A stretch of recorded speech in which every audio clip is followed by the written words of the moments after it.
ये अन्वय क्या होता है?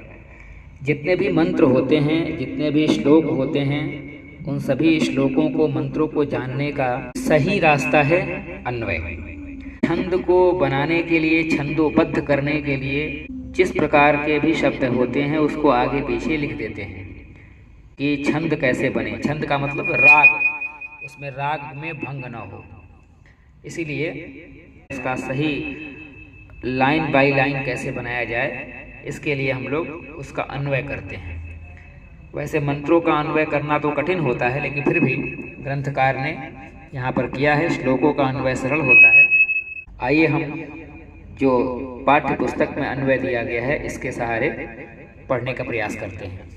जो पहला हमारा मंत्र था, हिरण्मयेन पात्रेण सत्यस्यापि हितं मुखं तत्त्वं पूषन्नपावृणु सत्यधर्माय दृष्टये। इसका सही अर्थ लगाना है तो इसको कैसे लगाएंगे? हे पूषण, सबसे पहले उसमें पूषण शब्द आया है। ये देखिए, ये जो पूषण शब्द आया है, पूषण, यहाँ तो हमें हे लगा देना चाहिए। हे लगाना भी ठीक है, नहीं लगाएंगे तब भी कोई बात नहीं है। लेकिन क्या कह रहे हैं? हे पूषण सत्यस्य मुखम हिरण्मयेन पात्रेण अपिहितं वर्तते। वर्तते अपने से जोड़ लिया गया, वर्तते मतलब है। हे पूषण, हे सूर्य, पूषण मतलब सूर्य भी होता है। हे सूर्य, सत्य का मुख हिरण्मयेन, स्वर्ण किए जैसे, स्वर्ण जैसा होता है, इस तरह सोना होता है, वैसे ही चमकते हुए पात्र से अपिहितम मतलब ढका हुआ है। पिहितम मतलब भी ढका हुआ होता है और अपिहितम मतलब भी ढका हुआ ही होता है। वर्तते मतलब है। तत् वह सत्य धर्माय मह्यम दृष्टये अपावृणु। इसलिए उस सत्य धर्म के लिए, सत्य धर्म की प्राप्ति के लिए, मह्यम मेरे लिए क्या कर दीजिए? अपावृणु हटा दीजिए। क्या हटा दीजिए? तो जो पर्दा है, जो आवरण है, उसको हटा दीजिए। क्यों? क्योंकि ढका हुआ है पात्र से। यह आवरण है ना, सोने के जैसे चमकता हुआ आवरण है, पात्र है, उस पात्र को हटा दीजिए ताकि मुझे सत्य का दर्शन हो जाए। तो अणोरणीयान महतो महीयान आत्मा से जंतोर्निहितो गुहायां तमक्रतुः पश्यति वीतशोको धातु प्रसादान महिमानमात्मनः। आइए इसका हम अन्वय देखते हैं। जंतोः गुहायां निहितः अयम आत्मा अणोः अणीयान। जो भी हमारे संसार में जीव जंतु हैं, मनुष्य हैं, जितने भी प्रकार के जीव जंतु हैं, गुहायाम निहितः अयम आत्मा, जो यह आत्मा है वह गुहायाम, हृदय रूपी गुहा में रहता है। वो कैसा है? अणोरणीयान, अणु से भी अणु है, महतः महीयान, और बड़ा से भी बड़ा है। वर्तते च वर्तते, च मतलब और, मतलब छोटा से छोटा और बड़ा से बड़ा है। अक्रतुः धातु प्रसादान आत्मनः तम महिमानं पश्यतु। अक्रतुः धातु प्रसादान, उस परमात्मा की कृपा से, अथवा जो भी हमारी बुद्धि है, उस बुद्धि से सही गलत का प्रभाव उनके ऊपर नहीं पड़ता है, ऐसे लोग महिमानम पश्यति, उसकी महिमा को, आत्मनः तम महिमानम, उस परमात्मा के, उस आत्मा के महिमा को जानते हैं। वीत शोक, और कैसे हो जाते हैं? वीत शोक, उनके सारे शोक, सारे दुख दूर हो जाते हैं। च भवति सत्यम एव जयते अनृतम न जयते। यह अगले वाले मंत्र को इसी में डाल दिया गया है, जो कि ये सही नहीं है। सत्यमेव जयते नानृतम सत्येन पंथा विततो देवयानः येनाक्रमं त्रिशयो ह्याप्त कामा यत्र तत् सत्यस्य परम निधानम। सत्यम एव जयते अनृतम न जयते, ये तीसरे वाले मंत्र को इसी में गलती से मिसप्रिंट कर दिया गया है, तो यहाँ से इसको ग्रहण करेंगे। सत्यम एव जयते, सत्य की ही विजय होती है, जय होता है। अनृतम न जयते, जो अनृत हैं, जो असत्य हैं, उनका जय कभी नहीं होता।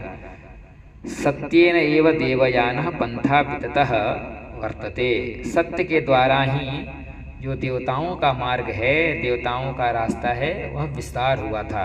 मतलब सत्य के बल पर ही देवता लोग अपने लक्ष्य को प्राप्त करते थे। ये न ही आप्त कामा ऋषयः सत्यम आक्रमन्ति यत्र सत्यस्य तत्परम निधानम अस्ति। इसके द्वारा ही आप्त काम ऋषि लोग, जो हमारे ऋषि महर्षि हैं, वह आक्रमन्ति, जिसके द्वारा आप्त काम ऋषि लोग जो हैं वह सत्य को प्राप्त करना चाहते हैं। सत्यस्य तत्परम निधानम अस्ति, वह सत्य का परम निधान है, मतलब सत्य का भंडार है। कौन? वह ईश्वर सत्य का भंडार है। और उस सत्य के भंडार को प्राप्त करने के लिए जो ऋषि लोग हैं वह सत्य का ही आचरण करते हैं। अगला मंत्र, यथा नद्यस्यन्दमाना समुद्रे स्तं गच्छन्ति नाम रूपे विहाय तथा विद्वान् नाम रूपाद् विमुक्तः परात् परं पुरुषमुपैति दिव्यम्। आइए इसके अन्वय को देखते हैं। यथा नद्यस्यन्दमानाः समुद्रे, जैसे नदियाँ बहती हुई नाम रूपे विहाय समुद्रे अस्तं गच्छन्ति, सभी नदियाँ बहती हुई उस समुद्र में जाकर अस्त हो जाती हैं, अपने आप को नष्ट कर देती हैं, अपने नाम को, अपने रूप को खत्म कर देती हैं। विद्वान नाम रूपाद् विमुक्तः सन दिव्यम परात् परम पुरुषम उपैति, जैसे विद्वान अपना नाम और रूप दोनों को छोड़कर उस परात् पर ब्रह्म परमात्मा में अपने आप को समाहित कर लेता है। मतलब अपना नाम और रूप दोनों ही नष्ट कर देना चाहता है और उस परमात्मा में अपने आप को विलीन कर देना चाहता है या कर देता है। जैसे नदियाँ अपने आप को समुद्र में अस्त कर देती हैं। अगला, वेदाहमेतं पुरुषं महान्तं आदित्यवर्णं तमसः परस्तात् तमेव विदित्वाति मृत्युमेति नान्यः पंथा वितते यनाय। श्वेताश्वर उपनिषद का है।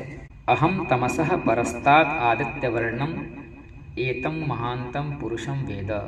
हम मतलब हम, मैं क्या जानूं? तो तमसः परस्तात्, जो अंधकार के परे, अंधकार के बाद आदित्य वर्ण एवं एतम महांतम पुरुषम वेद।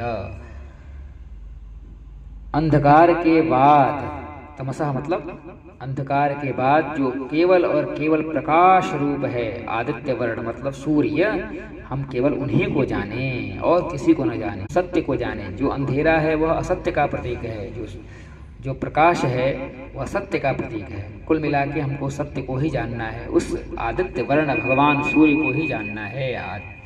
और तम एव विदित्वा मृत्युम अत्येति, उसी को जानकर, हम सूर्य को ही जानकर, आदित्य वर्ण भगवान को, पुरुष को, मतलब उस परमात्मा को जानकर ही क्या कर सकते हैं? मृत्युम अत्येति, मृत्यु को पार कर सकते हैं। और कोई उपाय है क्या? तो नहीं। अन्यः पंथा अयनाय न विद्यते, इसके अलावा कोई मार्ग नहीं है। परीक्षा पास करने के लिए क्या करना पड़ेगा? पढ़ाई करना पड़ेगा।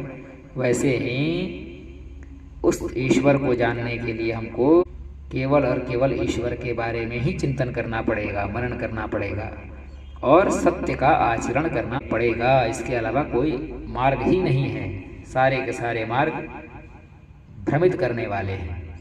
इन सभी उपनिषद के मंत्रों में हमको बार बार एक ही बात ध्यान दिलाया जा रहा है कि हमको सत्य का आचरण करना है। झूठा आचरण हमारे जीवन को सही दिशा नहीं देता। हमको सही दिशा के लिए सत्य का आचरण करना पड़ेगा।